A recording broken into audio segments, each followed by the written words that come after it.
Hi hello ഇന്ന് എൻ്റെ ഏച്ചീൻ്റെ വളകാപ്പാണ്. അപ്പോൾ ഞാനും പൊന്നും കൂടി രാവിലെ തന്നെ എത്തിയിട്ടുണ്ട്. പിന്നെ ഞാൻ ഏച്ചീനെ റെഡിയാക്കുന്നതാണ് ഈ കാണുന്നത്. അപ്പോൾ ഏച്ചിയും മേക്കപ്പ് ആർട്ടിസ്റ്റാണ്.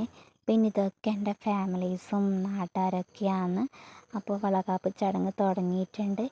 പിന്നെ കുറച്ച് ഐറ്റംസൊക്കെ ഇങ്ങനെ എടുത്ത് വെച്ചിട്ടുണ്ട്. മധുര പലഹാരങ്ങൾ, ഫ്രൂട്ട്സ്, കുപ്പിവള, മഞ്ഞൾ അങ്ങനെയൊക്കെ എടുത്ത് വെച്ചിട്ടുണ്ട്. പിന്നെ അങ്കീച്ചീനും ജിഷിലേട്ടനെ ഇരുത്തിയിട്ടുണ്ട്. അപ്പോൾ വളകാപ്പ് ചടങ്ങ് തുടങ്ങി. ഞങ്ങൾ മഞ്ഞളൊക്കെ തേച്ചു, കുപ്പിവള ഇട്ട് കൊടുത്തു, മധുരം എടുത്ത് കൊടുത്തു. അങ്ങനെ കുറച്ച് ചടങ്ങുകളൊക്കെ കഴിഞ്ഞിട്ടുണ്ട്. അപ്പോൾ പ്രധാനപ്പെട്ട ചടങ്ങ് കൂടി ബാക്കിയുണ്ട്. മടിയിൽ അരിയിടൽ ചടങ്ങാണ്. അപ്പോൾ ഏച്ചീൻ്റെ വീട്ടിലേക്ക് പോവുകയാണ്. ഏച്ചീൻ്റെയും ജിഷിലേട്ടൻ്റെയും വീട് അടുത്തടുത്താണ്. അപ്പോൾ ഏച്ചീൻ്റെ വീട്ടിലേക്ക് എത്തി. അപ്പോൾ ഇവിടെയും ചെറിയ ചടങ്ങുണ്ട്, അനുഗ്രഹിക്കൽ, അരിയിടൽ അങ്ങനെ. അപ്പോൾ ഇവരെ ഫോട്ടോസൊക്കെ ഇവിടെ പോസ്റ്റ് ചെയ്യാം. അപ്പോൾ അടുത്ത വീഡിയോയുമായി വരുന്നതായിരിക്കും. ഈ ചാനൽ ഒന്ന് സബ്സ്ക്രൈബ് ചെയ്യണം എല്ലാവരും. Okay, bye.